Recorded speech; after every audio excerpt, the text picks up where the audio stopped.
Добар ден, драги ученици! Јас сум Роса Коцева, оделенски наставник при Општинското основно училиште Славико Арсово Штип. На овој час ќе зборуваме за функција на скелет. Секако ќе повториме за скелет и коски. По проследувањето на оваа презентација треба да знаеме дека човекот, а и некои животни имаат коскен скелет во внатрешноста на своите тела. Исто така треба да знаеме од кои коски е составен скелетниот систем, како и да ја знаеме функцијата на коските и скелетот кај човек. За вовед одбрав кратко видео од кое ќе побараме помош уште еднаш во текот на оваа презентација. Повелете, проследете го. Скелетен систем. Целта на ова видео е да научиме што е тоа скелетен систем, колку коски имаме ние, кои се функциите на скелетот. Да започнеме со прашањето што е тоа скелетен систем. Скелетниот систем е составен од коски и зглобови. Коските обезбедуваат цврстина и исправеност на телото, а воедно помагаат различни функции на телото. Коските се спојуваат во зглобови, со што се овозможува движење на истите. Без зглобови би биле како статуа која не може да се движи. Колку коски имаме ние? Во човековото тело има 206 коски, додека кај едно бебе има околу 300 коски. Значи, сите коски во човечкото тело го чинат скелетот на човек, односно, поконкретно дефинирана. Комбинацијата на коски и зглобови поврзани со сврзливите ткива го сочинуваат скелетниот систем. Да ја погледнеме сликата. Луѓето на сликата по облеката и приборот што го имаат, лесно можеме да утврдиме дека се лекари. Дали знаете како се вика лекарот чија специјалност се коските на човечкото тело? Секако. Кој знае ќе утврди, кој не знае ќе научи. Лекарот кој што специјализирал на коските на човечкото тело се нарекува ортопед. Ортопедот на сликава ни кажува дека скелетот на човекот уште се нарекува и костки. Скелетот на возрасен човек има 206 коски.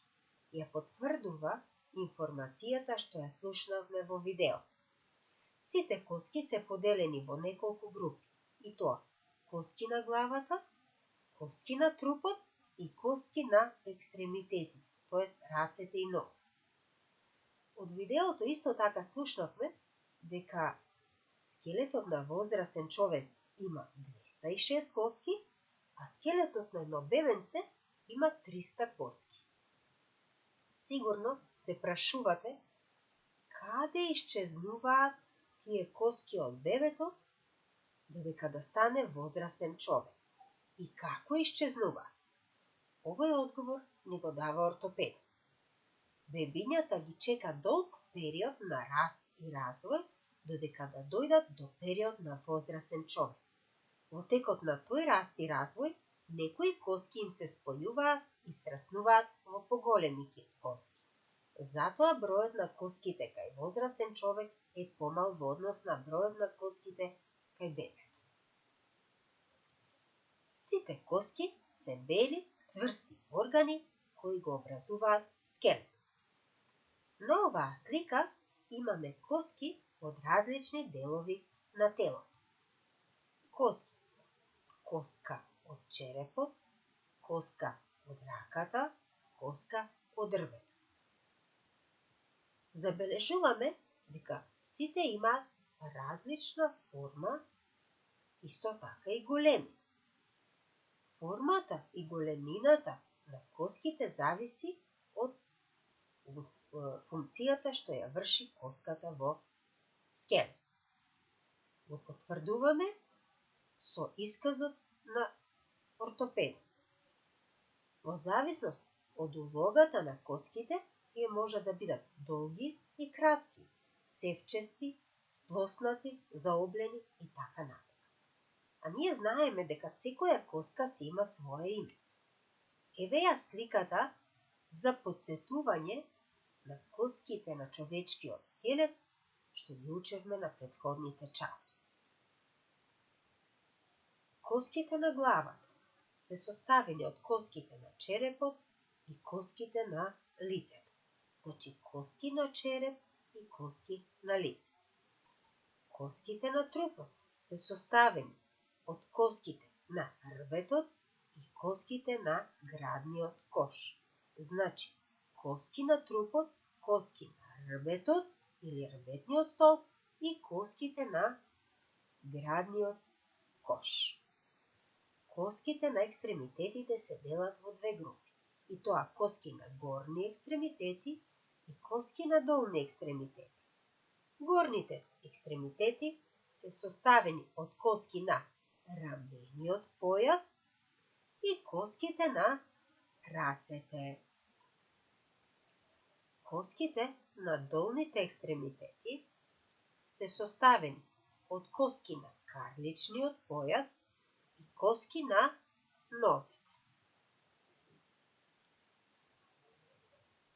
Научивме дека коските се цврсти органи во телото, но тоа не значи дека не може да заболат, да се повредат или пак да бидат скршени. Исто така знаеме дека на коските се прицврстени мускулите, а сите органи заедно се заштитени со кожа. Па, што мислите? Како можат лекарите, ортопеди да ги видат дали заболувањата, повредите или скршениците на коските? За да го направат тоа, користат рентген снимки на истите. Еве издвоив неколку снимки да видите како го гледа тоа. Оваа снимка покажува искривен рбет. Еве рбетниот столб како е искривен, а на вториот дел од сликата гледаме како треба да биде прав исправен. На оваа рентген снимка имаме повреда на рамената коска.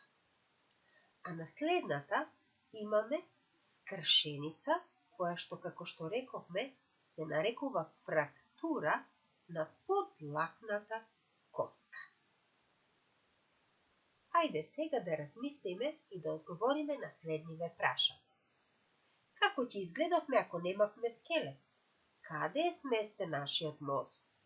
Што ќе се случеше со него ако не беше заштитен со череп? Каде се сместени белите дробови и срцето? Како ќе се движевме ако немавме коски на кои се прицврстени мускули? Како помош, издвоив неколку слики, анимации и едно видео, за да можеме да одговориме на прашањата. Проследете. Ова е нашиот мозок. Од него продолжува рбетниот мозок и е сместен во рбетот, односно во рбетниот столб. Рбетниот мозок е одговорен за сите рефлекси што ги има човек. На следнава слика гледаме човечко тело со скелет и човечко тело без скелет. На оваа слика го гледаме мозокот на нашиот организам и тој е сместен во черепната кутија на главата. Мозокот е одговорен за регистрирање, препознавање и одговор на сите дразби на човечкото тело, кои доаѓаат од внатрешноста на организмот и од надворешната среда. Следната анимација покажува граден кош во кој што се сместени белите дробови и срцето. Сместени и заштитени. Потоа карличниот појас не дозволува да се спуштат другите органи надолу во телото. Следната анимација покажува движење кое го предизвикуваат мускулите, но за да го направат тоа, тие мора да бидат прицврстени за коските. Следува видеото. Функции на скелетниот систем. Заштита. Скелетот заштитува одредени органи, спречувајќи ги нивните повреди. Например, черепот го заштитува мозокот, додека градниот кош ги штити срцето и белите дробови, а рбетот го штити рабетниот мозок. Форма и поддршка. Скелетот ги држи виталните органи на место, не дозволувајќи им да се движат. Скелетот му дава форма и поддршка на телото. Ако нема скелет, тогаш телото би било вреќа со органи, движење. Коските се сврзани со мускули. Мускулите се собираат и издолжуваат. На тој начин се предизвикува движење. Например, собирањето и издолжувањето на бицепсот и трицепсот овозможуваат движење на раката. Во ова важна улога имаат и зглобовите, бидејќи овозможуваат движење на коските. Создавање на крв. Црвените и белите крвни клетки се создаваат во коскената срцевина и имаат огромно значење за човековиот организам. Црвените крвни клетки содржат хемоглобин, кој што носи кислород во телото и мускулите, а белите крвни клетки се важни за имунолошкиот систем на човек. Сега можеме да одговориме на прашање. Како ќе изгледавме ако немавме скелет? Ако немавме скелет, ќе изгледавме како торба оставена на подот која нема никаква форма. Каде е сместен нашиот мозок? Нашиот мозок е сместен во черепната кутија која ја чинат черепните коски на главата. Што ќе се случеше со него ако не беше заштитен со черепот? Ако не беше заштитен со черепот, нашиот мозок ќе беше подложен на многу повреди кои не може да ги издржи и со тоа не може да си ја врши функција. Каде се сместени белите дробови и срцето? Белите дробови и срцето се сместени во градниот кош кој го чинат рбетот, ребрата и градната коска. Како ќе се движевме ако немавме коски на кои се прицврстени мускули?